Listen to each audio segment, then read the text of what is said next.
Flipping facts all day. Anthony's like, nah, I got the better parlay. Argue about the spread, it's a fierce debate. But when it comes to Wildcats, they align their fate. Blitz the bookies where the knowledge reigns. Charlie and Anthony bring the heat like flames. Talking parlays, breaking down the games. Kentucky Wildcats, they beat the same drums. All right, guys, the Blitz is back. Charlie Winkle here with Anthony Roberts and Josh Onan. It's another episode of the Blitz the Bookie podcast, and all three of us are back in studio this week. Last week, first college football playoff rankings came out. We didn't get to talk about it here on the show, but 3 of the 12 teams already buckled under the pressure and lost. They're out. We'll talk about that.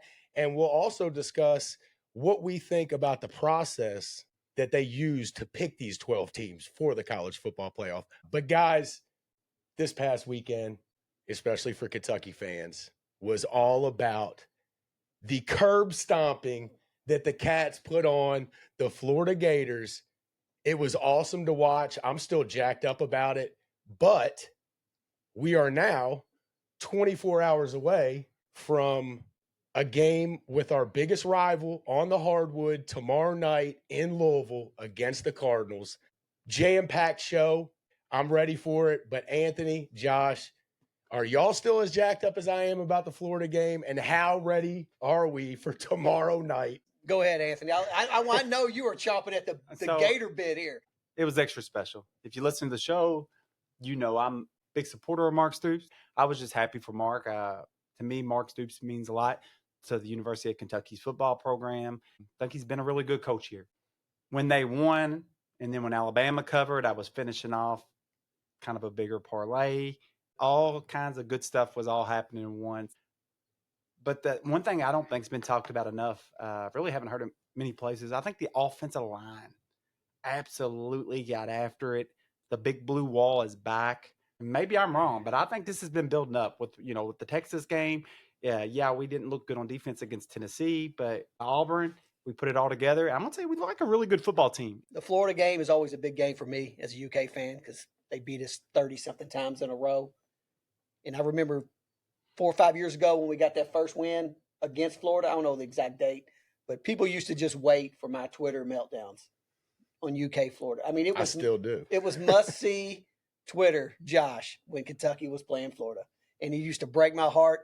And I remember the first time we beat Florida, I offered up on Twitter, if Kentucky beats Florida, meet me at the Valley Station Dairy Queen and I'm buying you a Blizzard. I remember that. I remember that. How many did you buy? Like 6. Not very many people showed up. But, hey, the offer was out there. It was a fun time back in my early Twitter days when I would Florida used to just break my heart. It was my favorite game to watch of the year. And just the ways that they ripped my heart throughout the years. And then to watch that game where I don't think I even sent out a tweet during that game because it was over so quick. So that was a good Saturday night for me. I know there was some U of L fans who are probably really disappointed to not see me in such a negative state after a Florida game because I know they've all really enjoyed it in the past. Go Cats. That was an ass whooping. Quick question here. Who was the quarterback for Kentucky when we beat Florida the first time? Was it Terry Wilson? That was my guess, was Terry Wilson. I actually said Steven Johnson. I think it's Terry Wilson. I think it's Terry Wilson, too. Yeah. Terry Wilson? I think it's Terry. I pretty much, if it's the game Terry Wilson beat on that night, we were in Nashville. It was at Florida? Yeah, right? we were in Nashville. That when Cash Daniels smashed the beers? Was that it? Yeah, it was a big win. Maybe. Didn't they have Anthony Richardson or Emory? I don't think they had AR-15. Was it Emory Jones? Yeah, Emory Jones, yeah. You're probably right. I think maybe it was Terry Wilson. We were in Nashville, and I remember we were day drinking. We were having such a good time. Things were going good. We were having a blast, bar to bar. I remember thinking to myself, dude, it's like 4 o'clock in the morning. And I look up, and it's like 11 or 12 at night. And I was like, I just totally lost track of time. That can happen in Nashville. Easy. So what do y'all think about tomorrow night?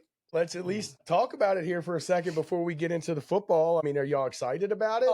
Of course. It's just such a weird timing of it. We're playing it before we play the football game. And then we just played Saturday, and we don't even have – I mean, this show's going to come out after the game. It is. I hate that, too. It's wild. I hate that, too. We could look really bad in 2 days. It is what it is. But it's always fun. It's a good rivalry. It's starting back with Pat Kelsey versus Mark Pope. They fought in an apartment complex a few weeks ago over a recruit. So let's see if that rivalry, that anger translates to the court and see how the players respond. And Louisville's back into it now after giving up on their program for a better half of a decade because of about 17 scandals. So the rivalry's kind of back. Anthony, you excited about it? I know you're a football fan, but the game is tomorrow. You ready or what? Nah, super excited. For me, I always say in college basketball, it's probably the game that means most to me in college basketball because it's one game that does matter. Because I've almost got to the point with college basketball where it don't matter to the tournament. I always think back to Kentucky going 38-0 and then nobody caring because it's the tournament. But that is the one game of the year for me that's still the regular season game that gets my hair standing up. Where the rest of them don't because I feel like it's a long way to march, but that one does. So that's what's exciting about it to me. Yeah, it means something to all of us, but in the grand scheme of things, the game really probably doesn't mean much.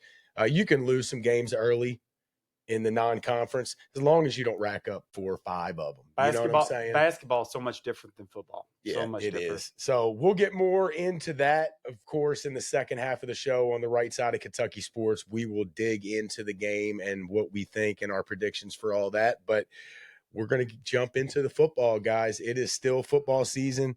And let's start with some hot takes. Josh, you got a hot take or what? Because I got a hot take. I got a hot take. Well, you go first. I don't know if it's hot or not. Maybe I'm just old school. But I think 12 teams is too many for the playoff. Oh. I'm with you. Oh, I'm that's with hot. you. I like it. I think it would be better with less. I like 8. Disagree. I thought you would. I knew you would. I disagree. But I don't always think more is better. Absolutely. When I look at the top 8 here of just the rankings, this is the AP poll that came out yesterday and today. Your top 8 teams are Ohio State, Indiana, Texas A&M, Bama, Georgia, Ole Miss, Oregon, Texas Tech. That's the top 8? That's the top 8. All right, who's 9, 10, 11, 12, 9, 13, 10, 11, 12 is Notre Dame, Texas, Oklahoma, 12 is BYU. I love the 8. Who cares about Louisville, Virginia, Pittsburgh, Miami? And then now I don't care about them, but read 9, 10, 11, 12 again. Notre Dame, Texas, Oklahoma, BYU. But that's not how it works either because there's those other conference champions like a Memphis gets in there. Do we need a Memphis? Absolutely Are we just going to not. 12 because we want to cater to teams like Memphis? Or caters to teams like – now they're saying James Madison might get in. Have y'all seen that take? I really All right, think so real quick, we'll continue this conversation, but this leads to my hot take. Yeah. My hot take is conference championships mean jack shit. Just because you win your conference championship, you should not get in the top 12. So I agree. I do agree with that. I don't know who they talking about putting in. James Madison. No. I watched James Madison play Louisville earlier this year. They are not a top 12 team. I don't care what they've done since then. They're not a top 12 team. I do kind of pros and cons. I still like 12 because I do think there might be, that you got Texas, Oklahoma, and who was it? BYU. I'm not a buyer. And then you got 13 Vandy, 14 Georgia Tech. I just did the top 14. Yeah, I like the 12, but 8 would be okay with me. But, the 4, the 2, that's just 8 maybe is the number. I mean, I could maybe get on board with that. Anthony, what do you think about it? I've thought about it a lot. Of course, last year we talked about it. I think there's pros and cons to both sides. Some of the things I like with the more teams that are there, it was getting to the point where these college football teams were just quitting. Players were quitting. And I feel like that kind of saved college football. I'll be honest with you. I liked it at 4. I didn't hate 2. I didn't hate 2. This is why. But I think the SEC and these conferences expanded so much, you had to get out of the 2 from the BCS. So you can't have 2. There's no way to pick the top 2 teams out of the whole country, dude. That's almost impossible. I like 4, but I'll tell you, I don't even think you can go by the rankings now because I think, not to take up for anybody that has 2 losses, but I think it's different when you can't lose. I feel like coaches almost know I can lose this game. I'll go back to the Indiana-Oregon game. Take nothing away from Indiana. That was a great win. But Cignetti seemed like he was in the fight of his life. Dan Lanning seemed so laid back to me in that game, So that happens, but I almost think you got to have it, old Josh, because we were losing college football, dude. These players were, opting out of any bowl games. If they didn't, the more people have a chance for the playoff, okay, so 12 teams get in.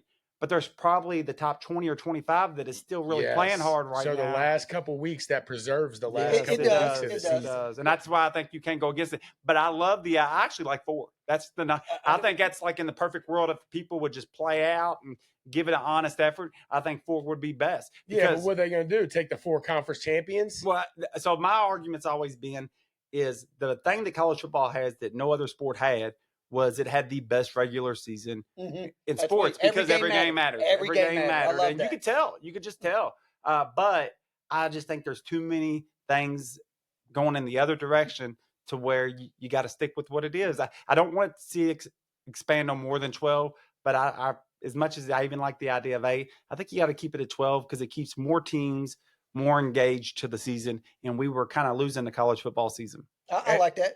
But let me. I mean, just while we were sitting here, I thought of this weird kind of scenario that happened. Okay, that could happen. Probably never will. But this would be one of the reasons maybe more people would hop on my side to go back to 8. They're never going to go backwards. Never. We'll go to 24 before we even talk about going to 8.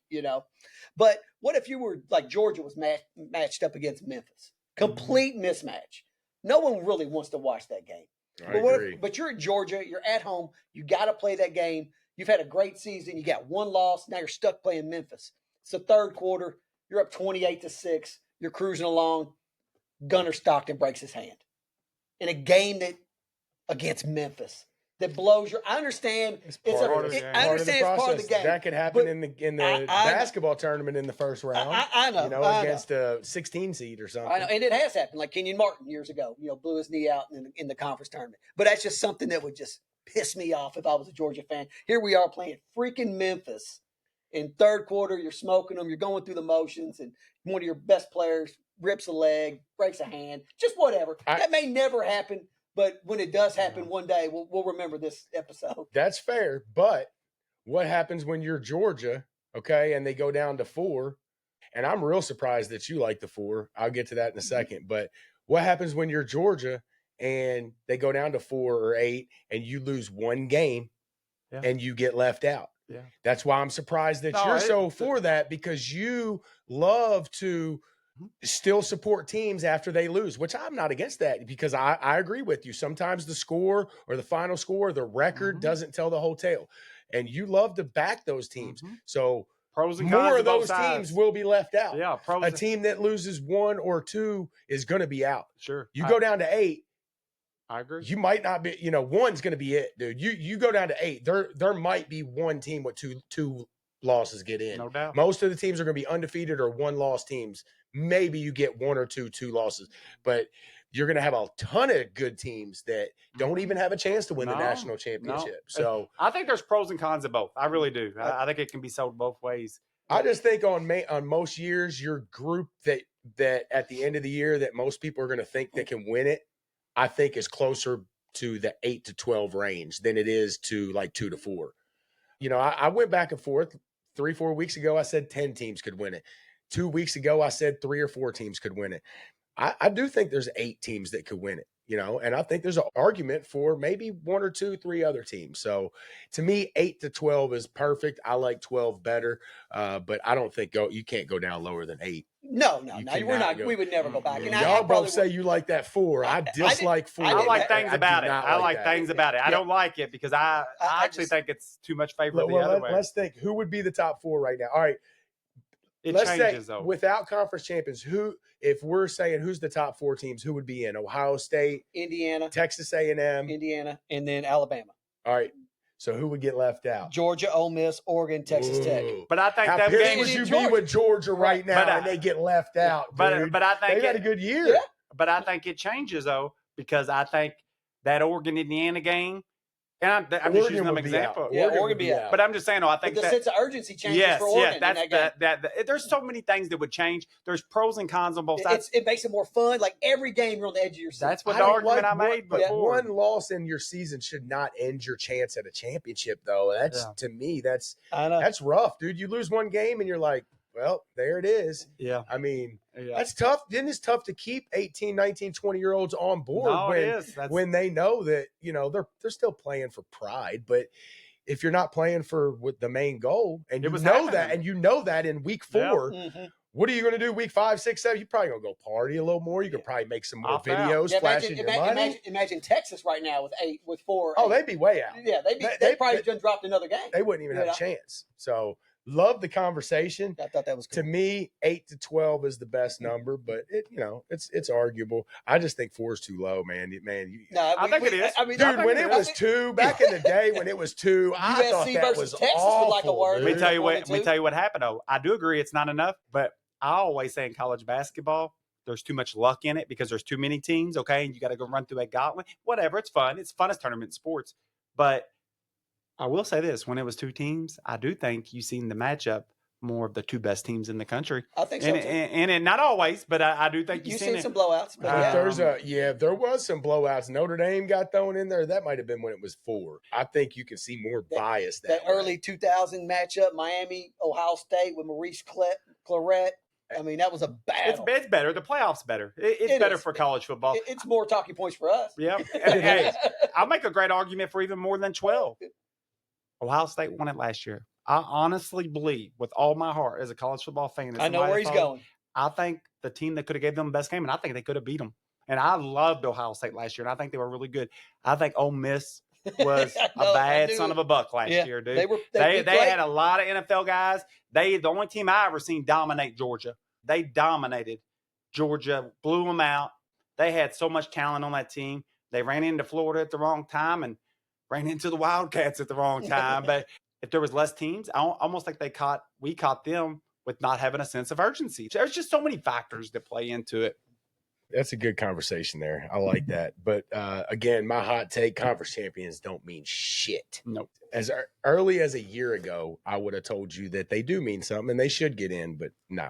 Memphis, they had Memphis in, like Josh said, playing at Georgia. Dude, that would have been a complete rout.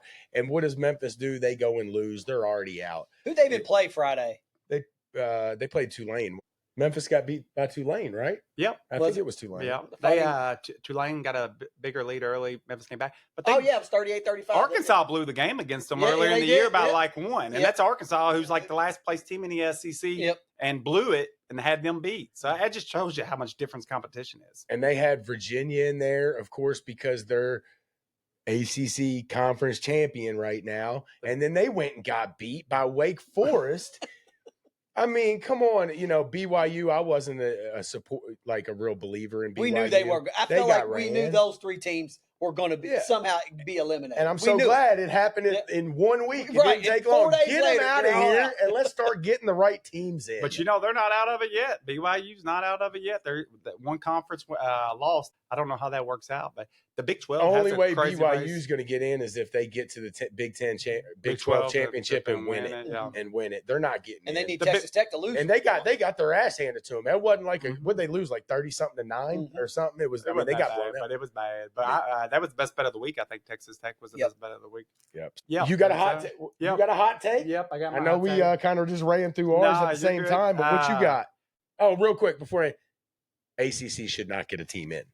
Yeah. They just shouldn't. There's not a team. Is there a team that deserves to be in right now? Maybe in the ACC? Miami. No, Miami. Yeah, but look, they're probably 3rd or 4th right now, aren't they? Who's in 1st and 2nd? Georgia Tech and Georgia Tech, Pittsburgh. And Pittsburgh, 1st and 2nd. I don't even think Miami must be 3rd or 4th. SMU's getting hot, but I still don't. They deserve it better than some of those teams like Memphis and stuff like that. All those teams are better than BYU. Yeah. And I agree those teams are better than Memphis too, but that doesn't make them a top 12 team. Yeah, I do think SMU's starting to heat up. They had some injuries beginning of the year, but yeah, the conference is weak. It's a bad conference. They should make a NIT bracket for the ACC and Memphis. That's a far tush push. They fake the tush push there. I know y'all was listening or y'all was watching the game, but y'all don't like my NIT idea? NIT bracket? My bad. Nobody. All ACC teams the tush push took over. And Memphis and Boise State. That was a false start. They are horrible. They didn't call that? That was the worst one I've seen. No.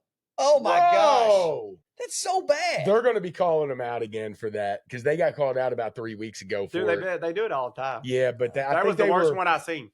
The worst one was the one where they did it like 4 times in a row. Yeah, but that was the worst one I haven't seen called. Like he was offside by a light. I've seen that with the naked eye. Look at it. They're showing it again. Look at that.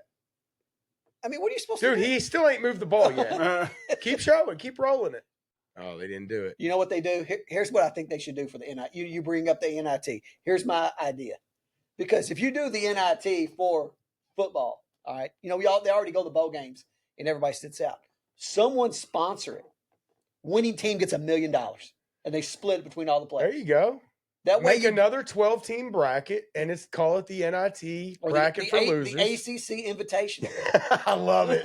I love it. The ACC Invitational. You put in Notre Dame. You go. We'll let Notre Dame come in. Bottom half of the Big 10 and Big 12 is eligible, and Boise State is also eligible. Yeah. Hey, let me tell you. Give us your hot take. Yeah, we've been running. I got a hot take, but let me touch on this one thing that I've been thinking about. At first, it was just an idea, and it was kind of funny in my head. But the more I thought about it, right now, NFL is the number one product in sports as far as viewership. College football is a closer second than a lot of other things, okay? Football is America's sport right now. Being somebody that would love to see college football pass up the NFL just for bragging rights, how do you make college football better than the NFL? I got it. Ain't gonna happen. I got it. No, I got it. What does the NFL have that college football don't have? Home playoff games. Get rid of the bowl games. The higher seed has home field advantage, not just that one round, but that second and third round, not the championship. The championship, just like the Super Bowl, should be a designated spot. But the second and third round should be home venues because that's what college football has. The pros have the superstar players, but what college football has that I feel like is a little better than the pros is those home field atmospheres, the pageantry. College football needs to have second and third round being at home with the championship being at a designated spot. Use the NFL's format. Get rid of the bowl games. Why are we going to bowl games and supporting these big cities where a lot of our college football programs aren't even at? Let's support these college football towns. Let's give them another home game or two. They're the ones that spent the money. They're the ones that deserve it. So I'm all in on that. Yeah. I love that idea. I agree. I mean, is that your hot take? Nope. He's double dipping, baby. Yeah, it's college football. We only got so much college football left, guys. I like that. So what you got? What's your hot take? Look, I've been searching. Honestly, I've not been by. I already got some futures. I got a bunch of futures, but I've been searching for the best bet in college football to win the national title. I'm talking about. I love future bets. Of course, if you gave me one team, I've said this, and nothing else mattered, I'd take Ohio State. They're like 2-1 right now. I just don't like the value. I don't think they're worth 2-1. They're the best, most likely winner. But to me, in a 12-team playoff, they're not worth 2-1. A quarterback could get hurt. Anything could happen. Just 2-1, and they could just not win the game. But I found what I think is the best bet right now. I'm feeling A&M. I think they're like 7-1 to win it, 8-1 to win it. I think that's a strong bet. But I found out what I feel like is the best bet. And the best bet for me is Oregon. And listen me out when I say this. Oregon played Indiana. I'll go back and touch on it. I felt like that game meant everything to Cignetti. And I feel like Dan Lanning was on cruise control, played very conservative. Of course, Indiana got a couple touchdowns late there. Indiana had a very combo blitz package, okay? Disguised some stuff really well. Oregon just wasn't ready for that. That was kind of the difference in the game, was able to get pressure on more. But in saying all that, since then, Oregon has really worked hard on running the football.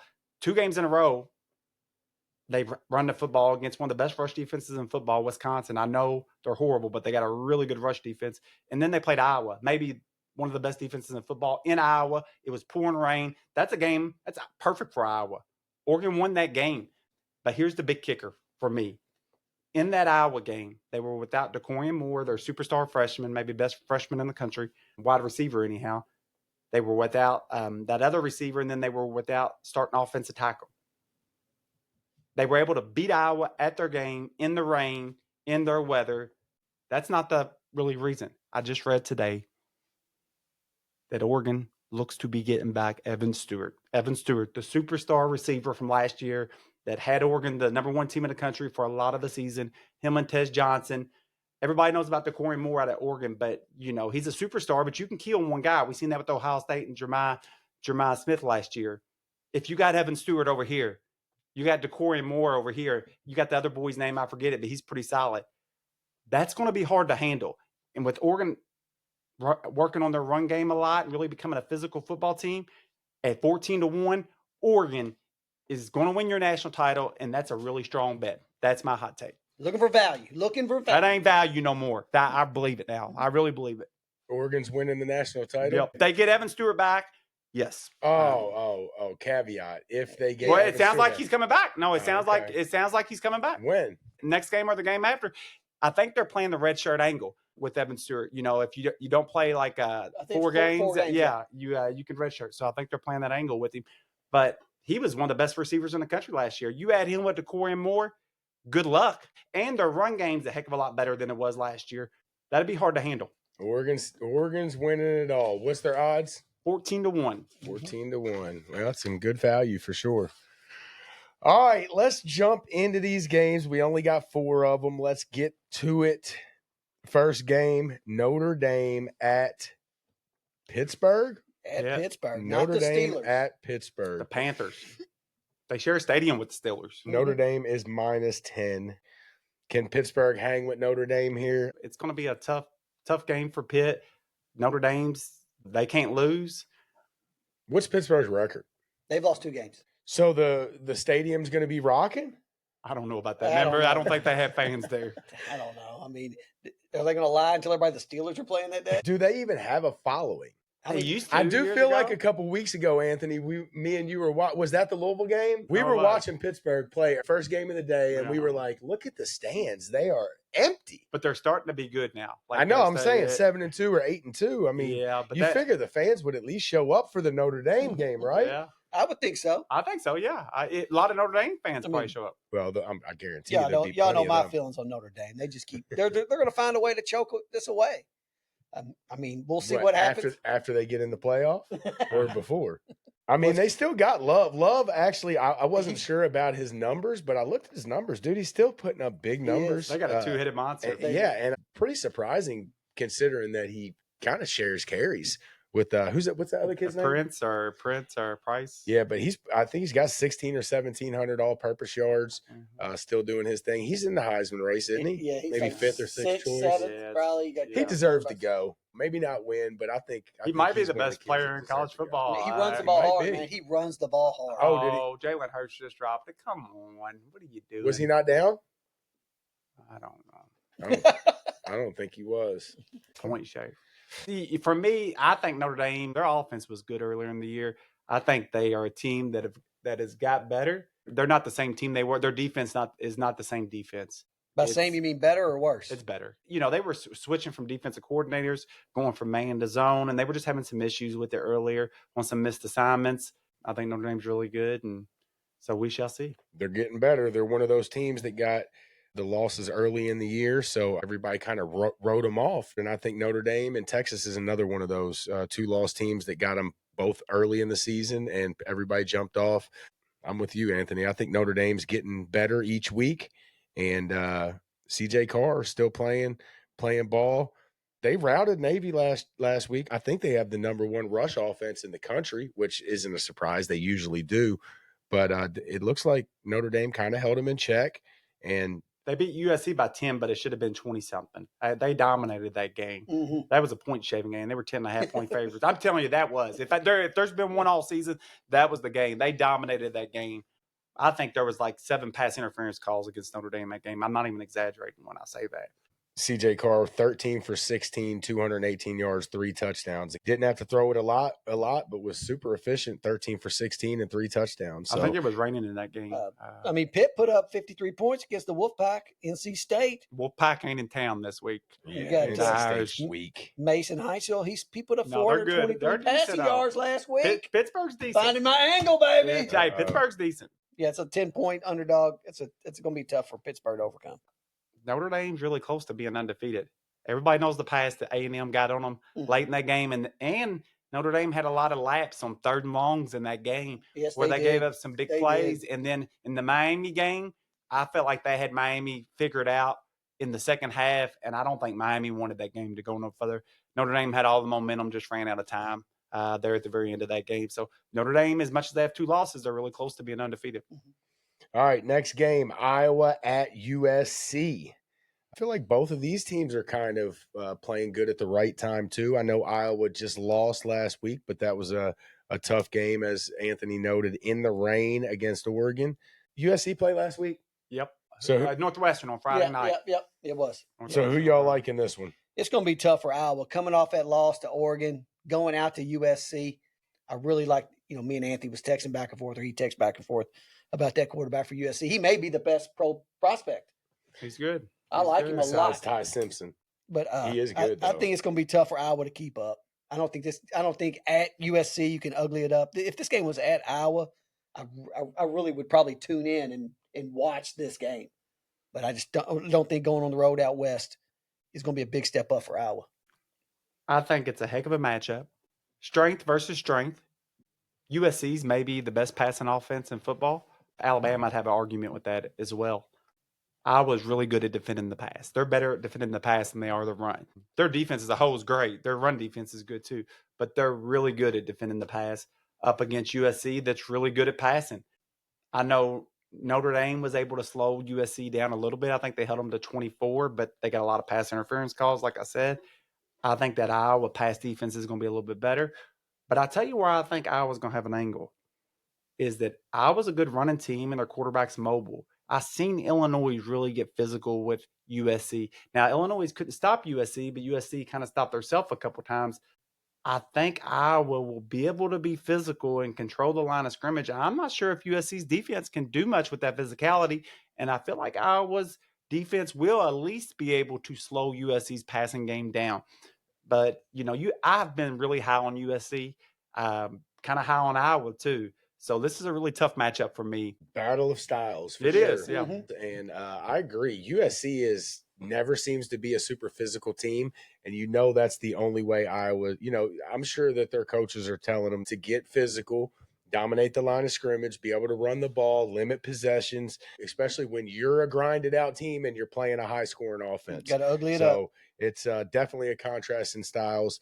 And I don't know who I'm picking, but I do think USC might struggle with the physicality. So, but I will say this, Iowa coming off of a really tough game, and then now got to travel out for another tough game out west. So maybe a tough spot, just a bad situational spot for Iowa. But when it comes to the physicality and the game plan, they might be able to put something together to give USC some trouble. I think you got to sign a contract with Iowa. When you sign to play for them, to say, hey, you're going to play running football. We're going to play defense, ball control. Y'all think Stoops is a ball control, running the ball team? We're not going to score more than 16 ever. They've been talking about firing that old man at Iowa for years, and he just keeps putting a good product on the field. He just does. Where's Stoops from? He played college ball at Iowa. They had talked about Stoops replacing him. I could see that happening. Yeah. Here's another angle. You get those Iowa boys, the Hawkeyes, them middle America kids, rural America, just good old boys going out to Southern California. Distractions or no distractions there? They won't be distracted. I'm not worried about that. They're focused. I think you got to be focused to play on Iowa's football team. Yeah. Next game, Oklahoma at Alabama. Number 11 against number 4. Sounds like a game of the week to me. Alabama's -6.5. This is a 3:30 game on Saturday. What do y'all think? Alabama, man, does not rush the ball very well. I'll tell you that. They don't. I kind of worry about this game. But Oklahoma still right in the middle of that brutal schedule that I talked about a few weeks ago. Yep. Another tough game for Oklahoma going to Alabama. I just don't think Oklahoma has the horses. At one point, I think there's just going to be a game that Oklahoma just doesn't show up. And I think this could be it. Have they had that game yet? No. They haven't? I mean, they lost to Texas. That was a close game. Yeah, they were playing hard, too. Is that the only game they've lost? Mm-hmm. You guys know me. I've watched a lot of Oklahoma at the beginning of the year. I just feel like they peaked early. Did they not lose another one? They just got one loss? Did they have two? They might have two. I thought they had two. I forget who it was. I just think they're going to have that egg, and I think it might be this week against Alabama. Alabama just keeps playing better. They do have two, because remember we talked last week. We said they had two, and we predicted them to get a third one. Mm-hmm. So they at least got two. But they whooped the mighty Michigan of the Big Ten. Yep. Think about this. If Michigan don't, I've seen this somewhere, but I'm just repeating it. They lost to Ole Miss. If Michigan don't schedule SEC team Oklahoma out of conference, we're talking about Michigan being a top 5, 10 team right now, which they're not. Because trust No, me, I've watched them. I They're not. don't They're think they're not that what good they're either. ranked, in my No, opinion. nope. And actually, let me check that. Texas beat Oklahoma 23-6. Yeah. Texas Yeah, defense they dominated. ran. I think they ran Texas. They run punts back. Yeah. I But think I mean, the game was that Oklahoma's one game though that you're talking about? Did they already have it? I think the game was closer than that because when it was 17-6, I felt like Oklahoma was driving and had opportunities. A lot of times got stuck at 3rd and long, and Mateer couldn't get outside. He took a lot of bad sacks in that game. Yeah, they were on his ass. So He was gave 3rd and gave 15. Oklahoma a little taste of their own medicine there because he did. Oklahoma's been the strength of Oklahoma to me.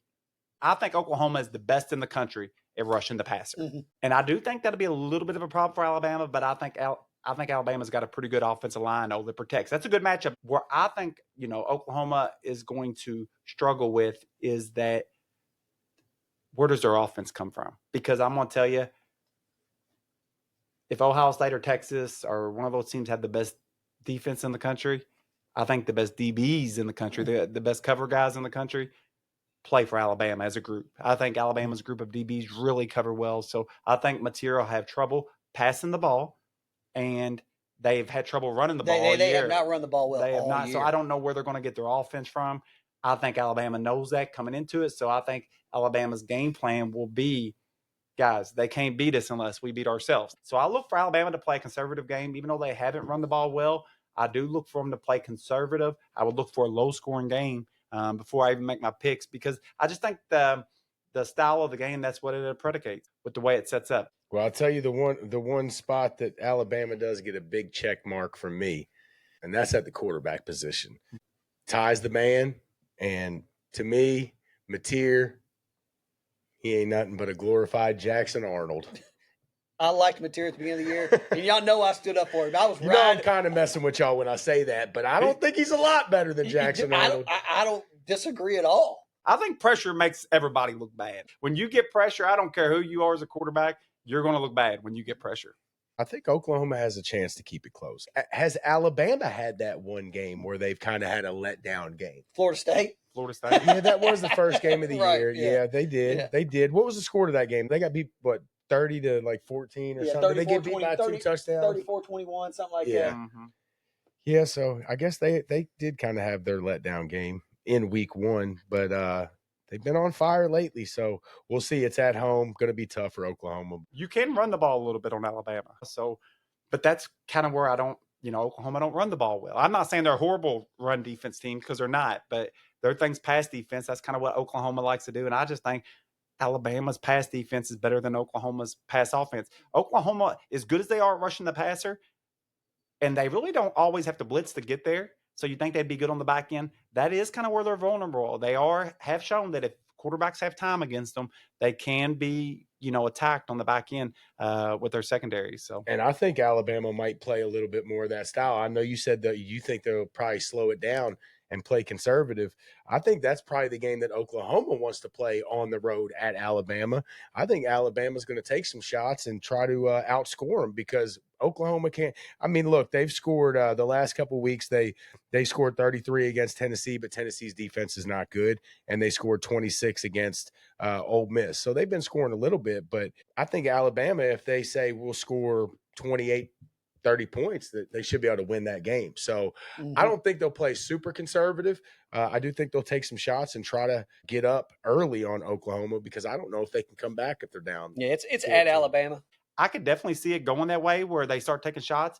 My angle why I thought they might play a little conservative is because maybe my thinking would be if I was Kalen DeBoer is this team don't have the offense to beat me. I'm not going to give them nothing for them to beat me, but I definitely could see the game flipping what you're saying. We've seen it where a game could be a defensive game and both coaches are playing conservative and all of a sudden somebody gets down by 7 or 14 and the other team gets aggressive, they score a couple, and then the floodgates open. I think it just happens. The play calling has a lot to do with that.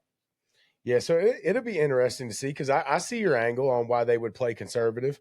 I just think I think they're pretty confident if they get up by like 14. Dude. I think they might be point in the game. I think they get conservative if you're on the road, but being at home. Yeah. I think it changes it a little bit. So that'll be interesting, and it'll be Good a point. hell Good of a point. hell of a game too. All right, game of the week. The number 10 Texas Longhorns that everybody wrote off. They're back in the top 10, and they're hot right now. They are traveling to Georgia between the hedges. Number 5 Bulldogs, favored by 5.5. How y'all feel about this one? So with Texas got great defense. They kind of play a base defense. They don't blitz a lot. You know, my guys are better than yours, which I think keeps them protected on the back end.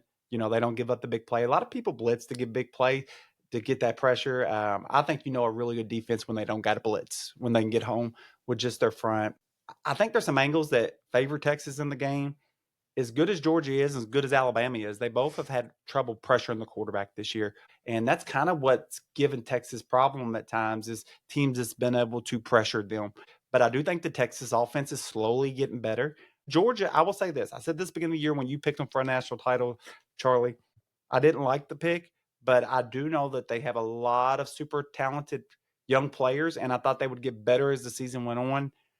But at the same time, I think Georgia, if any team, I think Auburn's been the most unluckiest team in college football, and Georgia's had to be the luckiest team in college football. They've had 3 or 4 games where they could have lost and some calls have went their way, but they've won them. And so you got to give them credit for that too. So it should be a tough matchup. It really should.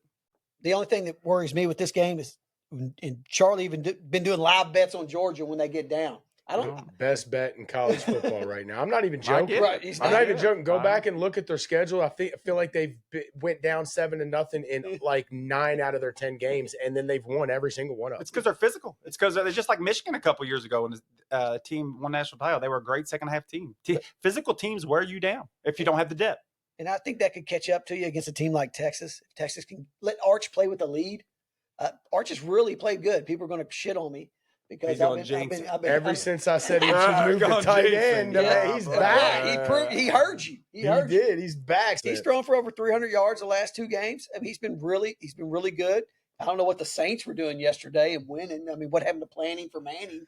You know, for beating they're back on now? I don't think they gave up on it. They beat the Panthers. What are they trying to do? Win? Why are they trying to win? I'm asking the same thing about my Dolphins, Josh.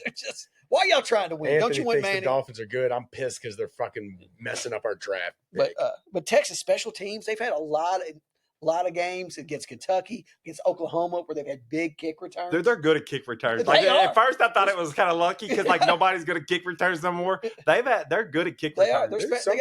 There's teams that are really good at special teams out there, and a lot of people don't look for the teams that are strong at special teams, but dude, that can change a game. Who was the team from our childhood? Virginia Tech. Yes, sir. Yes, sir. They was good at special teams. And I'll say this: a local guy, U of L guy, John L. Smith, dude, could coach some special teams. Dude, he was really good at special teams coach. Best return man of our childhood, college football. Of our childhood, I mean, there was some good ones. Who was the Hall guy from Kansas City? Devin Hester. BYU had a good one there. Who was the Hall guy? What was his first name? Devontae Hall. Was it? What was it? You know what I'm talking about, though. Yeah, right? He was the a beast. He was the little guy. Yeah, he was a beast. They called him the joystick. Yeah, for like 2-3 years. City. Devin Hester's the best, right? Yeah, I think he's the best. Pros, he's the best, I guess. Was he any good in college? Yeah. Okay, at Miami. So I'm gonna say this: he probably wasn't the best, but he was my favorite because he was a weapon.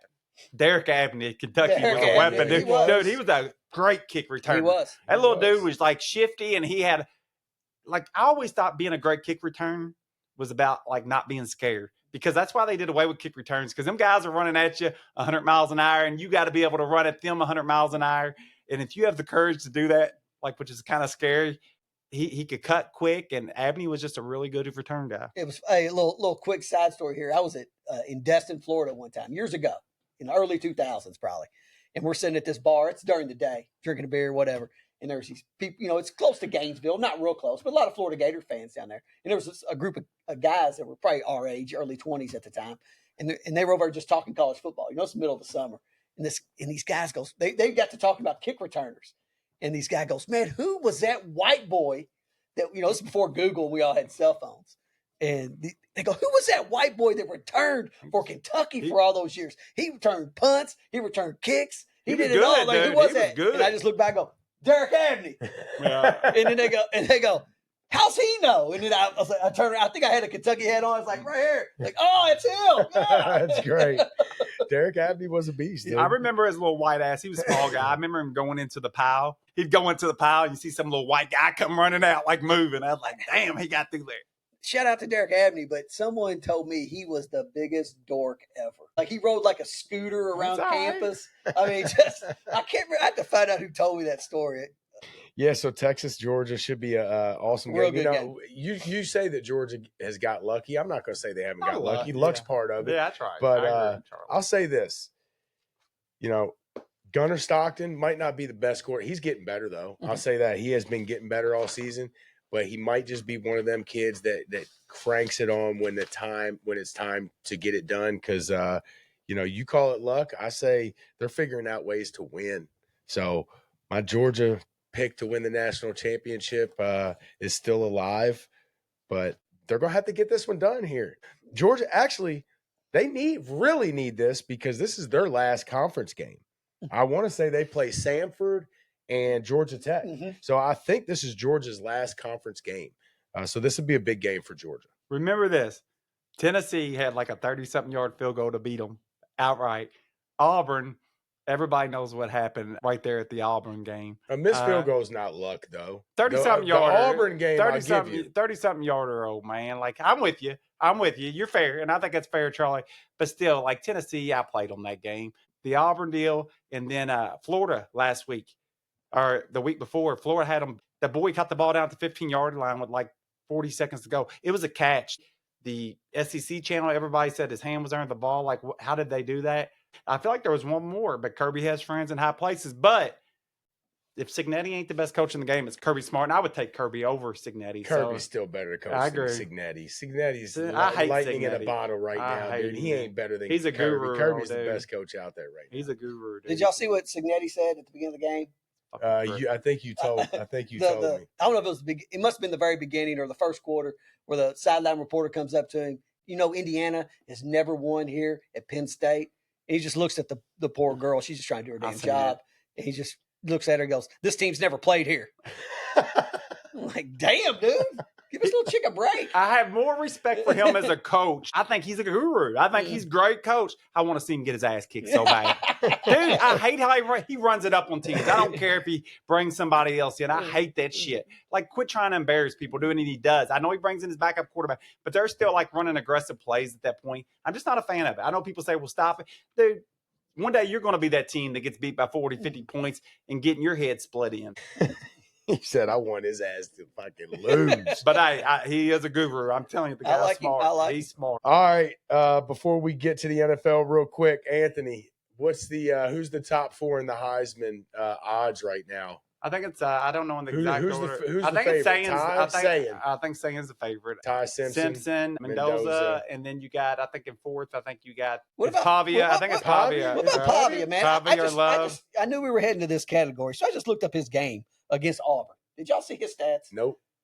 25, 30 for 33, That's 377 yards and 3 touchdowns. Pretty good. He had 18 carries for 112 yards with another touchdown. Damn. Dude had almost 500 yards. Against a good defense. They didn't do nothing the first half because Auburn was up on them a couple touchdowns. Auburn blew that game, dude. They had a guy that was wide open that put it at like the 36-yard line, and Auburn's got a really good kicker. He got that McPherson, the guy that's related to the little brother of the pro McPherson. Would have been an easy field goal with like 10 seconds to go. Not easy, but easy for that guy. That guy's a high-level kicker. And that quarterback just overthrew him. And then Auburn ended up losing in overtime there to Vandy. Yeah, Pavia is exciting to watch. I'll say this about Pavia and the Heisman. I think he at least deserves to be one of the four. Yeah. Whether he wins or not, I think he should be there. And there's another guy that I'll probably say that about, and that's the running back from Notre Dame, Jordan Love. Isn't it Jordan? Is it Jordan? No, it's not Jordan. What's his first name? Jordan Love. Jeremiah Love, yes. I think Jeremiah Love is easily one of the top 4 players in college football. I think he should be in New York for the Heisman, whether he wins it or not, whatever. But I think those two guys deserve to be there. Who should win it? I don't know. No player has really stuck out. Look, No. dude, It's open. It's wide open. You might need to look for some value in this right now because I think it's open. about over, dude. I think it's like I don't think you're going to close Who, on those guys. Sayin? Well, Sayin and Mendoza play each other. I've thought about it. So Sayin and Mendoza play each other. They don't play nobody the rest of. I'm going to tell you what the Heisman Trophy is now. I don't think the best players, college football players, are going to win it because I agree with you, Charlie. Yeah, it's you got to be on a good team. I think Jeremiah Love is one of the best players in college football. I think Pavia is. I think Trinidad Chambliss is. I do think them guys are the best players in college football. But Sayin, Mendoza, and Ty Simpson, I do think Ty Simpson's good, but I don't think he's the college football player yet that a Chambliss is, or I think he will be with time, but a Chambliss or a Pavia, the Heisman Trophy winner, and I've bet this future a lot over the last 4 or 5 years. It's the best player. It's the best player on the best team. Yeah, better It's not best have player. more than one loss. Besides last year when the two-way guy won it. That was different. That's actually why I liked Caleb Williams that year. I actually liked Michigan a lot against Ohio State that year. And if Ohio State would have won that game, C.J. Stroud was a huge favorite that late in the season. But I knew I kind of kept up with the betting of how the Heisman works. And I knew if C.J. Stroud lost, that it would fall off. A lot of people don't understand that. And I liked Michigan a lot in that game. And Caleb Williams was really good odds. I already had some money on him, and I doubled down.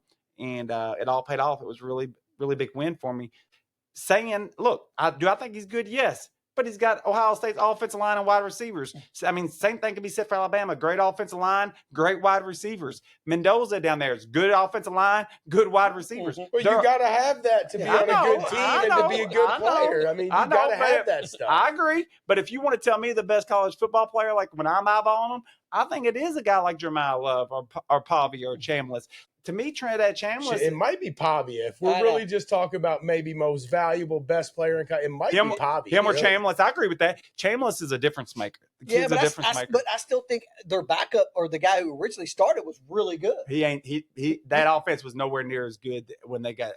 I do think they were a solid team, and I'm glad we got to play them when we played them. But I'm telling you, Chambliss is, man. He's made them better. He ain't no Pavia. Have y'all watched him? Yes, I'm not saying to be a smart ass. I only watched him really watched him one game against Oklahoma. That's when I watched him. And I'm going to tell you, dude, he makes quick decisions. He throws it away. He ain't even, it's like there'll be guys like rushing him, dude, and he's just so calm. He just flicks it. He's played so much college football, even though it's been at a lower level. When he runs, you can't catch him, and he throws really well. The kid is really good. He was the difference in that Ole Miss Oklahoma game, and I might even have texted you guys or tweeted it or something. But the times when Ole Miss needed to throw the ball away, Chambliss threw it away without even being distressed. Some quarterbacks stressed out over that. And Mateer took the sacks. Yeah, or we tried to run. And the linebackers were too good for Ole Miss. He couldn't turn a corner. And I think we think he don't have no experience, but I guess playing all that division. He won like a Division II championship or something, a couple of them. He's a winner. So he's played a lot of college football, it sounds like. And I do think he's trying to get a year or two of extra eligibility because he's the same way Pavia did. So you might see Trinidad Chambliss next year. He'll make him some money. I know that. So who y'all got winning it right now? I'm going to say Pavia wins it. I don't like none of these. He'd have to beat Kentucky. Yep, he would. I think he'd still lose. Yeah, I'm not taking Pavia because we're beating them. Yeah. You're right. That's probably. He was saying because Ohio State's going to just keep winning. I agree. So I think Ohio State will beat Indiana. That's just my opinion. I do like Indiana. I'm not totally off the board with Indiana. I think Indiana's better than they were last year. I did find out in studying for the Indiana game, Oregon wasn't able to get pressure on him. When Iowa got pressure on him, Iowa flat out outplayed Indiana. That was a game Indiana got lucky to win that game. And Penn State got pressure on him, and he wasn't the same quarterback. If Penn State had offense, they probably would have won that game. I think it's Sand or Simpson because I think Ohio State will beat Indiana. If Simpson goes on and runs the table the rest of the year, playing that SEC schedule, and I guess that would mean they'd win the SEC title game. At that point, you'd have to give it to Simpson, even over Sand, because he just went through the SEC. They lost first game of the year. That gauntlet of a schedule that Alabama has. I would give it to Simpson. I don't know if everybody else would. I'm going Simpson, just in case he runs it. I like it. All right, let's get on to the NFL. We'll be back here in just a little bit with our picks for those games. We got a main takeaway. Y'all got a main takeaway for this, or you just want to? Let me tell you my main takeaway. The NFC is so much better than the AFC. Look at the AFC standings right now. The Patriots are in first place in the AFC East. I don't think they're winning the Super Bowl. The Bills are struggling. They just lost to the Dolphins. The AFC North is a mess. The Steelers are sitting on the top of that division. The Ravens got Lamar back. I still don't think they're that good. Indy playing great, but I don't think Daniel Jones is going to win a Super Bowl. And then the AFC West. I absolutely don't trust Denver, and I can't trust the Chargers either. The Chiefs got 4 losses. I'm going to sit here and just say the only teams that in the AFC that can win it are the Bills and the Chiefs, and only because they got the 2 best quarterbacks in the AFC, and they're proven. I don't think anybody else in the AFCs can make it to the Super Bowl. What do y'all think? The NFC stacked. I mean, you got the Seahawks, a juggernaut. Seahawks might be the best team. We ain't even talked about They them. could have scored 75 yesterday. They're good. They had like 40 in the first half, in the second quarter. Yeah, 38 at halftime, I think. I mean, the Seahawks are a juggernaut. I mean, The Rams. This Eagles Packers game we're watching right now is setting back the NFC right now. It is 0-0. But with these 5 are minutes two. to go. But these are 2 contenders right here: Seattle, the Rams, The Rams the Lions. look good. The Rams looked so good yesterday. Lions, to me, are the best team in football. There's 5, 6, maybe 7 teams in the NFC that you could argue could make it to the Super Bowl. To me, in the AFC, all right, I'll add in the Colts just because they're so good right now. But I do not think Daniel Jones is going to get to or win a Super Bowl. I think it's down to 2 teams in the AFC. What do y'all think? I'm a huge AFC guy. I am too. Always been an AFC guy. You're a Dolphins guy, but I've always kind of rooted for the AFC other than the Patriots. But I can't lie right now. I think I agree with you totally. The NFC is just a step above. I mean, how far? I mean, do we all think the Seahawks, Eagles, Rams, and Lions, and that's just 4 I'm naming right now, are better than the next best AFC team? If we were just ranking football, Yeah, and add in Tampa Bay. yeah. Add in Tampa Bay, and I feel like, you could maybe possibly add the Packers, even though I think they're overrated. The Packers might be, but I'm saying those teams right there in Tampa Bay, yes. So you're I going agree. 5 teams before you even get to the next best team, which would be the 6th place team in overall football would be the Colts or the Bills, Chiefs. I don't know how long that Chargers have are going to be without their offensive tackles there, but I think the Chargers are good. They're just missing They've 2. been hurt all year. They have, and I feel like they've hung tough, but missing both offensive tackles, dude. If they could just get one of them back, Joe Alt or the other guy, offensive tackles are hard to replace, and to be missing both of them's tough. Just can't. I want to trust the Chargers so bad, but I can't. I just can't. That was my sneaky pick at the beginning of this damn podcast at the beginning of the year, and they've kind of let me down, but they've been injured. They lost both their running backs. That's that California thing, just like the Niners, dude. The California teams are always hurt. They are. I'm Soft asses. It's just their trainers. Their trainers don't let them play. Their doctors don't let them play. If they got any kind of injury, they're out. So I hope it turns around for the AFC. I just don't really see it. I mean, everybody's kind of starting to buy in on the Ravens making a comeback. And by They're people, not- he means me. No, I think Their defense is getting They healthier. were favored over Pittsburgh to win it, and 2 games back from them. They were like a 2-1 favorite over winning that division. I heard an announcer say it. Maybe our sports thing say it. So that's crazy if you ask me, but that's what it was. I'd say the majority of the people right now are probably picking the Ravens to win that division. I don't think anybody really believes in Pittsburgh. Nope. And they think that Baltimore is going to get back to what they have been. They might get back to being decent, but this is not the same Baltimore team that we've seen in the last few years. No. So I don't put them in that group. And I just think the AFC needs to step it up, man. Even the Bills, I leave the Bills in there because of Josh Allen and because of the last 4 or 5 years and the experience that they have in the playoffs. But the Bills got problems. Mm-hmm. They got beat by the Dolphins yesterday. They didn't just get beat. They got their fucking heads kicked in, dude. The game was never really even close. I was selling the Bills, not selling them, but selling them compared to where they had been. I felt like we were all going off what happened in years past, kind of like what you're saying with Baltimore.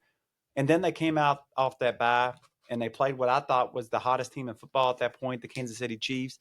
Looked super prepared and super sharp, and I just thought, man, that's that Bills team that we watched in the past. But then they turn around and play the Dolphins, and it's like, and that takes me to my comment, guys. I understand if somebody likes the NFL better than college football. They got the pro players, they're good. I understand that. But if anybody likes betting pro football over college football. I don't get that. I like to find like mismatches or, things I think where there's angles. After watching the Chiefs get beat by the Bills and the Bills turn around and struggle get beat by the Dolphins. And I feel like every NFL game all the way up to like the end of the fourth quarter is within range for both teams to cover. And I think that makes it a great product from a sports fan standpoint, but from a betting standpoint, Oh yeah, it's frustrating. like there's no margin. Like I'm trying to find different. I'm not, I don't beat myself up over a half a point because in the way I look at it is line, I just bet whatever the line is. But my thinking is if it's close enough to half a point and that makes a difference to me, then I don't need to be betting that game. I'm trying to find something where I think there's a difference. And I'm not saying that's a good angle because I think people who do shop points are smart, but that's my thinking behind it. If I got to worry about a half a point, I don't need to be betting that game. I need to move on to the next game. But from a gambling standpoint, and I actually did good in the NFL this week, and I've done good, but I think when I do good, it's just luck, because I think any of these teams, yeah, it's hard to gamble and feel like you found like a mismatch. Well, it's easier for people to bet the NFL because there's only 32 teams and it's easier to keep up with them than, 150 freaking teams. Yeah. See, I guess that's why I like it because there's so many. And you can find you can find, no doubt you can find, but most people probably don't want to do the research on that many teams. I get it. Yeah, you know you're what I'm right. saying? It's easier to keep up with the teams in the NFL. I used to be like that, 10 years ago. I didn't bet a lot of college football because I didn't watch a ton of college football besides Kentucky and then the big games. It's a lot more to keep up with, I'll tell you that. Okay, yeah. Unless you're just throwing down bets just to make bets. Yeah. But if you're trying to like really understand what you're betting, understand each team, it's a lot to keep up with in college football. I'll give you another angle on that, and I think it just plays into everything we're saying, is that I've always said pros, I never feel confident because I feel like they're so close on the lines because pro football is the most analyzed thing in sports with fantasy football, with all these things. I mean, people are really digging into pro football. Nothing, even a weak game, weak team versus weak team. People have analyzed that game so much. Fantasy football is huge. The game of NFL football is so overanalyzed. And I just feel like in college football, you can find pockets of games that aren't analyzed that hard. All right, let's get to these games. We got 4. All right, Tampa Bay at Buffalo. Tampa coming off of a loss. They got me this week. They are going to Buffalo. Buffalo's -5. Y'all got strong feelings on this one? This is going to be a good game here. I think so. Tampa's going to be trying to bounce back after kind of not a bad loss, but they got kind of dominated in the second half. They let it fall apart there. I had bet Tampa, so I was keeping an eye on that one. But Buffalo's got issues too, and they're coming off of a loss to the Dolphins, bottom 4 team in the NFL. So both of these teams are going to be looking to get right. I don't know which way I lean on this one. How y'all feeling on this game? Well, since we just said who's better, AFC or NFC, since we said the NFC's better, I'm going Bucks. Oh, I like it. That might sway my. You might have we just had the conversation about NFC over AFC. Here's our only NFC AFC matchup of the week. I'm going Baker. Baker had chances. A couple of those, he's had so many close games where he's been able to squeak out plays. And there's a couple of times he had opportunities where he almost squeaked out. Even that one time where at the very end, he kind of threw a little shuffle pass to the running back, but the running back thought they were going to blow the whistle. If he would have been ready for the ball, he could have got a first down and we would have had a different ball game there at the end. But I like the Bucks here. On the road, Buffalo. Buffalo's got to figure some stuff out. They do. They're so inconsistent, so that means they'll probably win by 40. But I'm riding with Tampa here. What if I said that, I feel like Josh Allen's really good. But what about if I said that Josh Allen ain't the best quarterback in the division and Josh Allen isn't the best quarterback Tampa is going to play over the last 2 weeks? What about if I said that? I know that's a crazy take, but Drake May's for real. Mm-hmm. Drake May's for real. He's very good against the blitz. Like he's smart. He took some hits in that Tampa game. He's smart. Did you watch that game? Dude, he got smoked. He's good. I'm talking 3-4 times. Got back up. I seen one on the sideline. I saw him get smoked once on the sideline. Dude, he got smoked in the pocket a couple times. Dude got back up, and I hate a May. They all went to North Carolina. One beat my favorite basketball team, but I was at that game. Are they related? Yeah, I did not know that. Yeah, Luke and Drake May are brothers. I did not know that. Wow. I was at that game. That makes me not like him now. No, No I shit. like him a lot. I was I'll at the say Hooters. that. I was at the Hooters on Breckenridge. Man, It was in Memphis. yeah, that was such a big shot. We were the best team that year. Carolina, that was whoever won that game at 16 game was going to win it. That was the best two teams there. Yep. Fox and Monk was good. Mm-hmm. But I'm going Buffalo. I have questions with Buffalo, but I have questions with Tampa with their injuries and stuff. I'm going Buffalo. Yeah, I'm going Buffalo. I really want Tampa to win this game, and I'll probably be cheering. I'm not going to bet this game because I will be cheering Tampa, but for the pick, I'm going to go Buffalo, man. They're coming off of a bad loss, and they, Going back home. Yeah, I like Buffalo. Hey, Spot. Just a situational spot for me. That division has hands down the best quarterbacks in football. Drake May, Josh Allen, and Tua Tagovailoa. And Justin Fields, not Tua. He is pumped on Tua after they got. I got a rookie auto patch, baby. I'm wanting that thing to go up in value. It's about the Cardinals, Rookie auto patch. All right, next game, big division game. Seattle at the Rams. This should be real fun. I'm gonna go ahead and get my pick out of the way. I'm a Rams guy. I love the Rams. But look, Seattle is super hot right now. As long as Sam Darnold takes care of the ball in the fourth quarter, he can even turn it over in the first or second quarter. That'll probably be all right. Do not turn the ball over late in the game, Sam Darnold, and Seattle goes on the road to the Rams and wins. This will be another one that I won't bet it because I want the Rams to win. I'll be cheering for the Rams. Won't touch this game with my money, but I'm going to take Seattle on the road. Look, I've never liked Seattle. Just it goes way back for me. Legion of Doom, I've never liked Seattle. Didn't like Pete Carroll, even though I respect him as a coach. I don't like him, how he kind of went out on USC, left them in all that trouble, and just not a big Seattle guy. Never had been. So I've been a fan of him this year, and I've actually won a lot of money on Seattle. I feel like I got on that ship early, and I feel like I wrote it. I don't know how I got on it because I've never liked Seattle. I guess I like Darnold.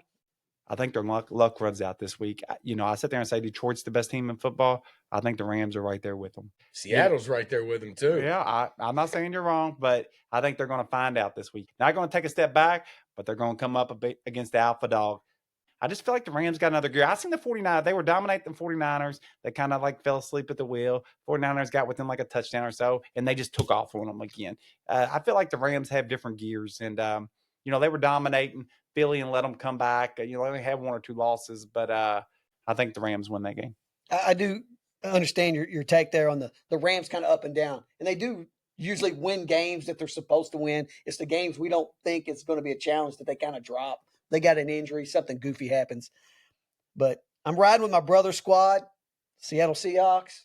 Whenever the Seahawks are playing, all you can hear him is going, caw-caw, caw-caw. I'm not even sure that's the real sound a Seahawk makes. That's the Ravens.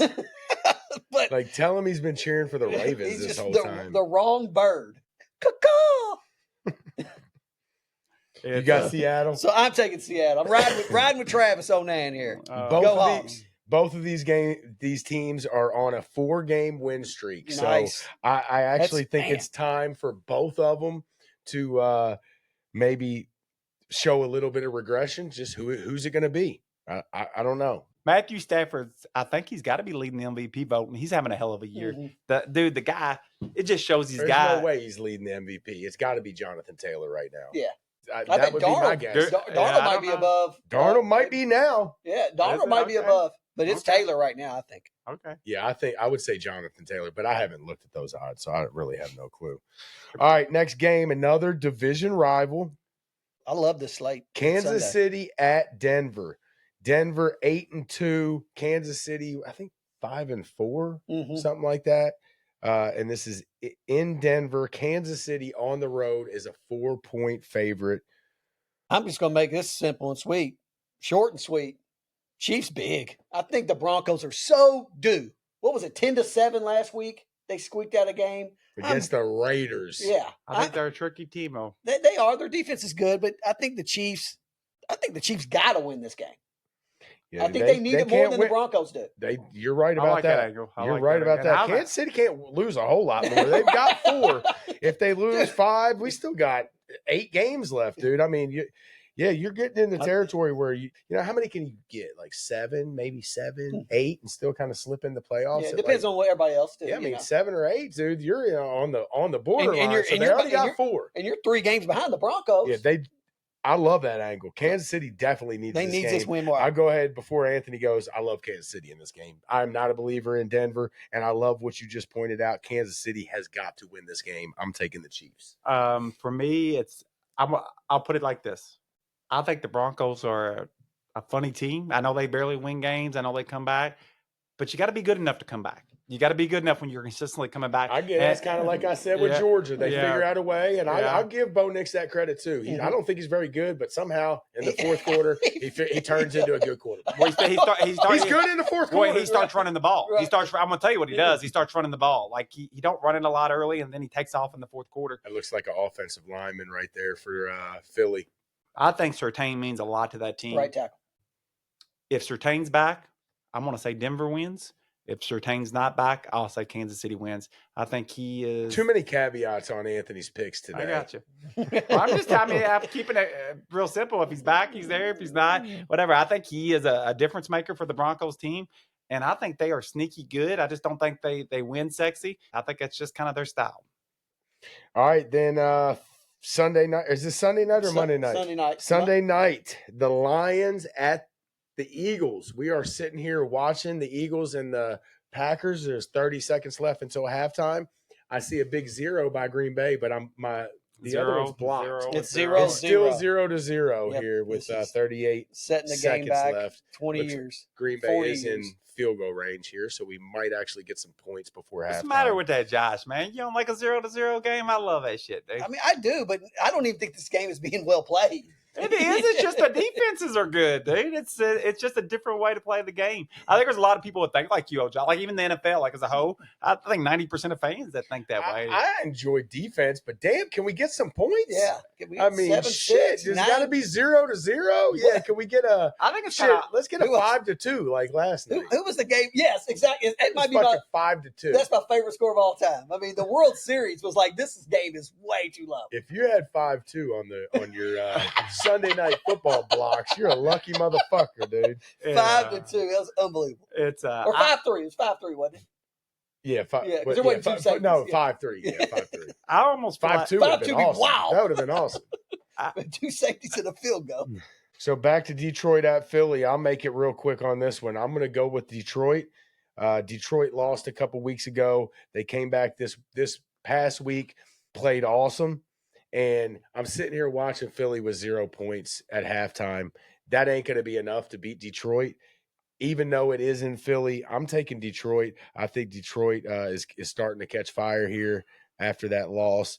And I think they go into Philly and get the win. This offense for Philly is just way too inconsistent. Oh, shit, he fumbled. That is That's not a pass. They're going That to is not a they're going pass. to give him a pass No on that. way. They're going to give him a pass on that. way. I'm Oh my with you, Charlie, gosh. but they'll give him a I pass. think so, No too. I think so, way. too. What I was feel that? like he lost it and then tried to push it, though. Oh, that's what he did, but they're going to give him a pass out of it. Let's see.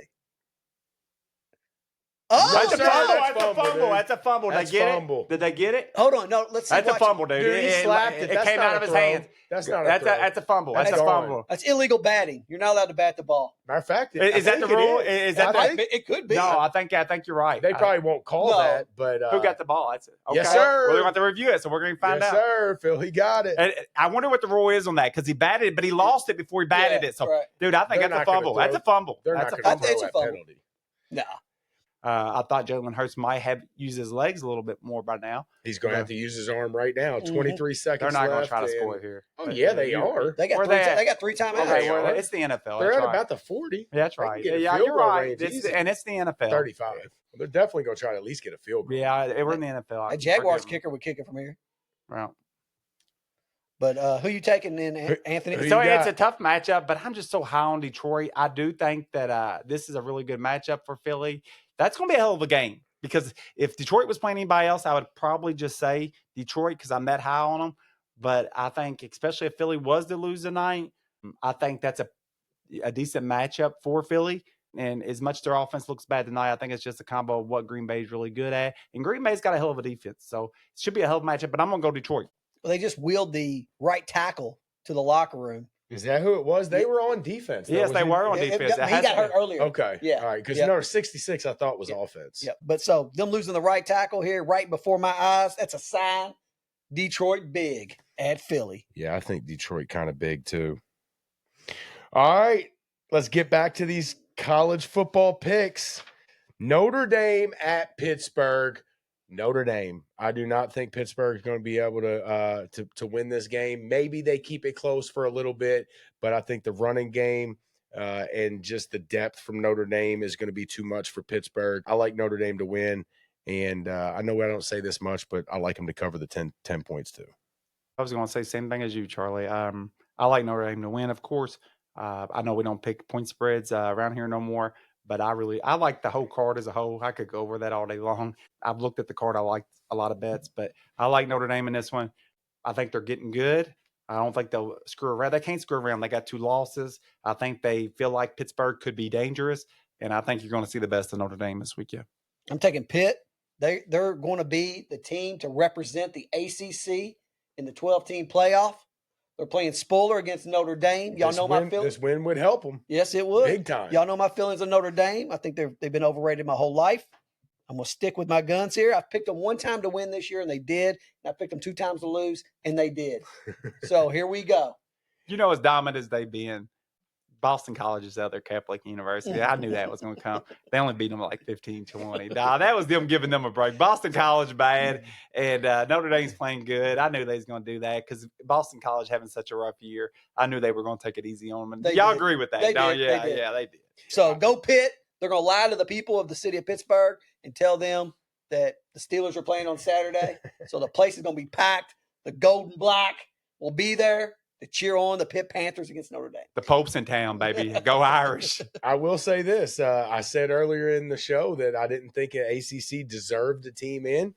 If Pittsburgh beats Notre Dame, I might say that Pittsburgh should get in, but who knows? How many losses they got? 1 or 2? They got 2. Oh, They had one early. Never mind. They had one early that I don't count. I counted against them. We but said yeah. NC State, right? Yeah. And then who else? No, they beat NC State. Oh, they beat Louisville. NC State. They Who'd lost they to lose Louisville. to? Louisville. They lost to Louisville. Remember and who that's that else? game they gave away or didn't give away? Just crazy stuff happened. Who's their second loss to? I don't know. That's Who was it? I looked it up earlier. Yeah, I thought they had 1. So, yeah, 2 That was losses. 2, I yeah. think. Or it But might be I'll one. say this. It A might be win one. against Notre Dame, though, would help the case for them. they're playing good ball, but I'm really high on Notre Dame right now, and I just think they'll overmatch Pitt. All right, Iowa at USC. Anthony, you go first on this one. I know you're torn on this one. I'm not torn. I'm really high on USC, but I'm going to be honest with you. As a bet, just a pure bet, and it's like 2 or what is it? USC's favorite, right? What is it? 6.5. 6.5. 6.5. I love Iowa here. Absolutely love Iowa here. I don't see a world, not unless Mavia is that good that he can take on one of the best pass defenses in the country.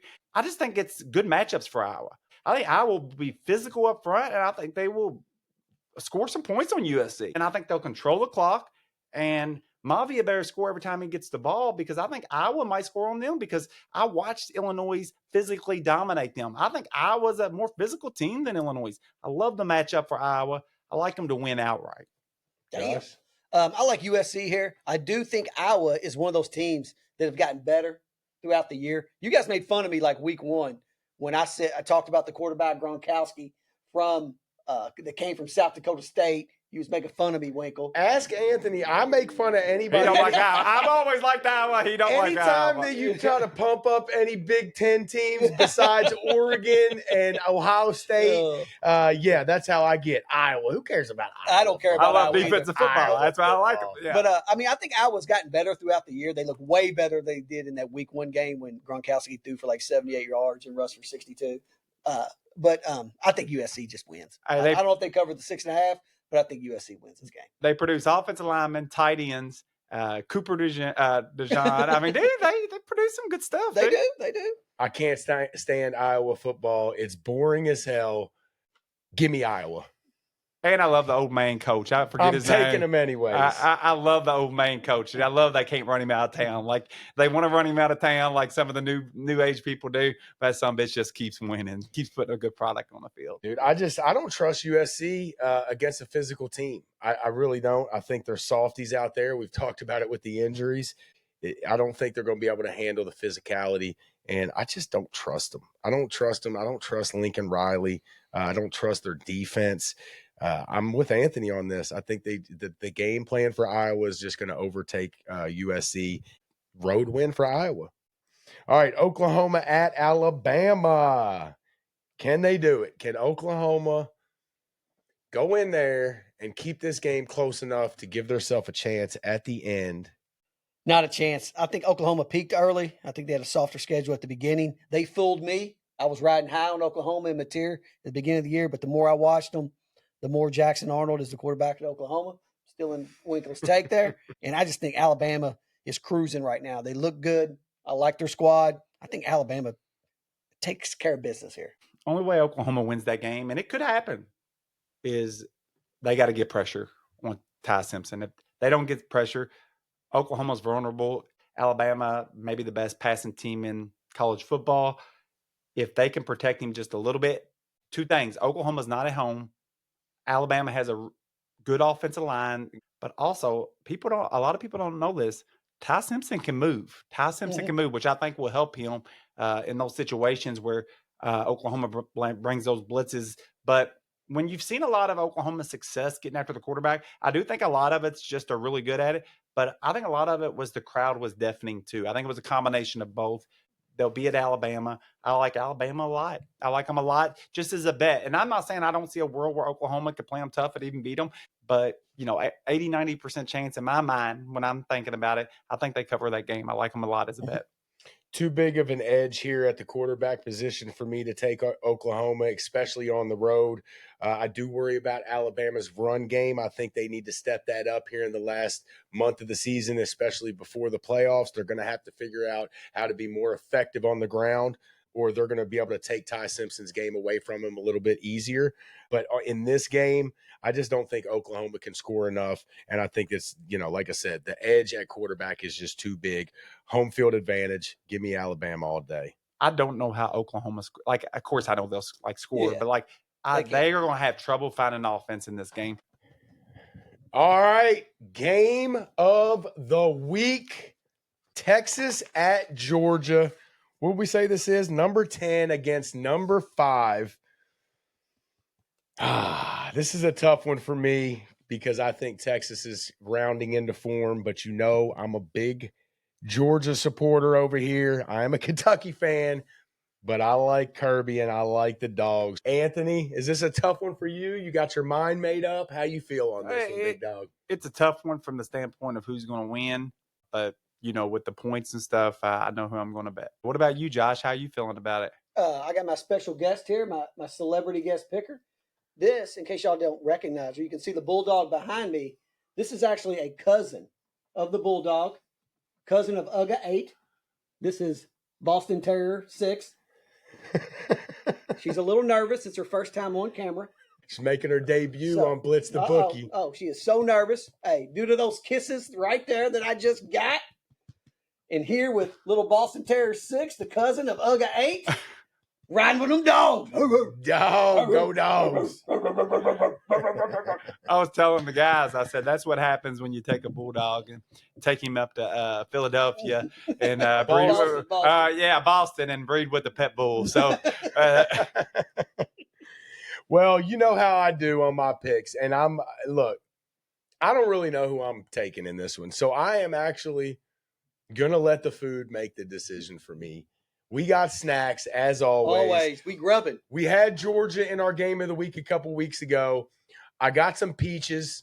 They were terrible, hard as a rock. I didn't have time to get them from Georgia. But this time, straight from Athens, Georgia to Louisville, Kentucky, we have peach and praline cobbler for everybody. Thank you, Charlie. Everybody. Not the dog. The dog does not get none. Not the dog. I really hope that this peach and praline cobbler is better than the peaches. I used to like peaches when I was a kid, hadn't had them in years, tried them 3 weeks ago. They were awful. So here we are. Apparently, Georgia is heavy in pralines too. That's fantastic. So Peanuts, yeah. let's Georgia's try big peanuts. pralines. Is that a pecan? Like a caramelized pecan or like a sweetened? I don't even know. I guess it wouldn't be caramelized. Are they a form of a peanut or no? I think it's a pecan. Or I think it's a pecan. It's coated in something. When I think of Georgia, I think of Jimmy Carter, which his family was a peanut farmer. So Jimmy Carter. Well, I'll say this: the pralines are really good. They are. I guess I'm just not a fan of peaches anymore. You're right. Being from that, this is from Georgia, and they are supposed to have the best peaches. I'm just taking it. I don't like peaches anymore because if this is the best peach that Georgia has to offer, I'm passing on peaches. Yeah. These just was not quality. All the crumble stuff on the top and the pralines, really good, but not big on the peaches. Texas. All right, look, we had Texas Tech last week. We had some barbecue in here. I wasn't going to get barbecue again. So they said Tex-Mex. You know, Tumbleweed. Enchiladas and tacos and shit. I didn't have time to order tacos from Austin, Texas. And Texas Roadhouse is from Kentucky.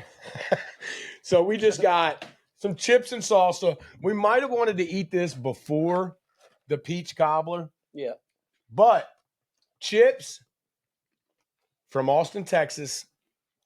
Salsa from Austin, Texas. Official Austin, Texas food right here. For me,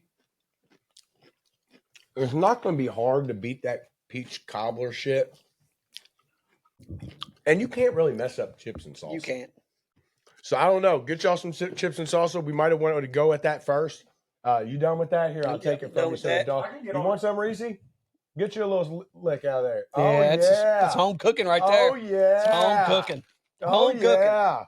Just She like likes home. it. Just like home. You're going Georgia, ain't you? Yeah. She's picking Georgia. You want to eat chips, Josh? I'll do one chip. I'll do one chip. Hey, that's some good salsa. It's not bad. That's some good salsa right there. You might want to check that Austin, Texas salsa out. Man. Look, the Austin, Texas food is blowing out the peach cobbler. But I'm still taking the dogs. Did you really think I wasn't taking the dogs? Come on. Go dogs, baby. Go dogs. Look, for me, I love defense. I trust Texas's defense. I think they outplayed Ohio State. I don't think nobody's talking about it.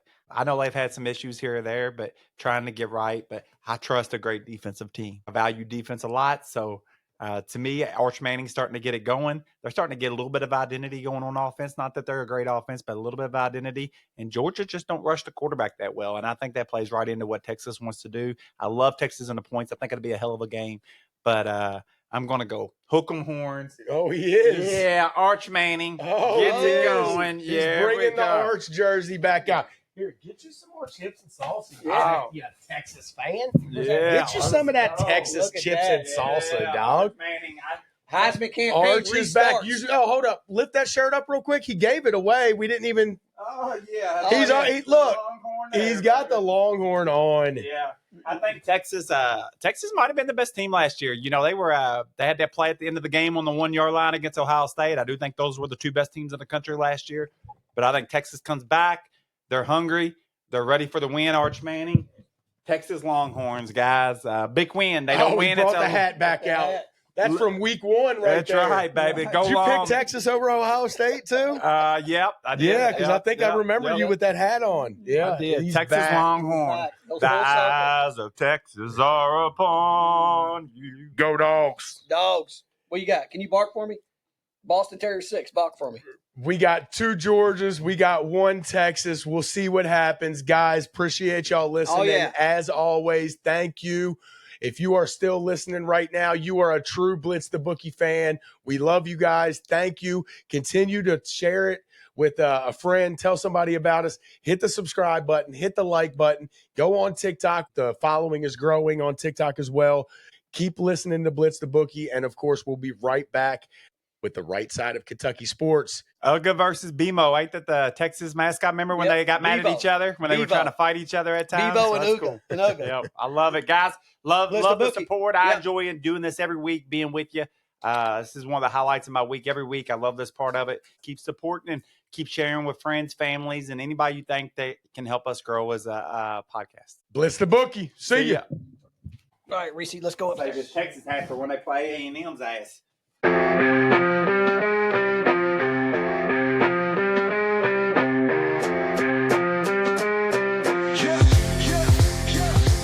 Charlie got the mic, he's dropping facts all day. Anthony's like, nah, I got the better parlay. Argue about the spread, it's a fierce debate. But when it comes to Wildcats, they align their fate. Blitz the bookies where the knowledge reigns. Charlie and Anthony bring the heat like flames. Talking parlays, breaking down the games. Kentucky Wildcats, they beat the same drums.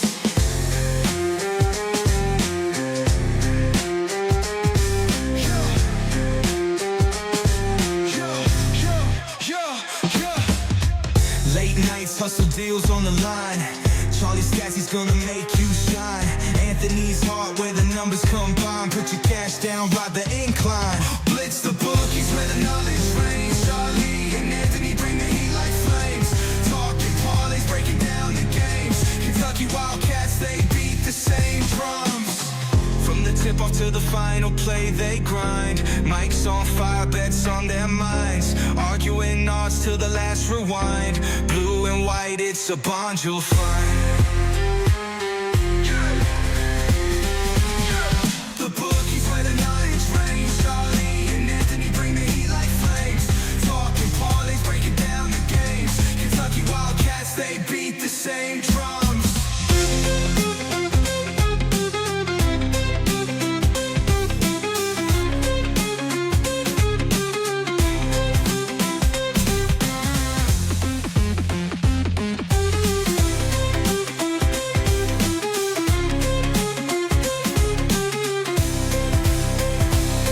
From the tip off to the final play, they grind.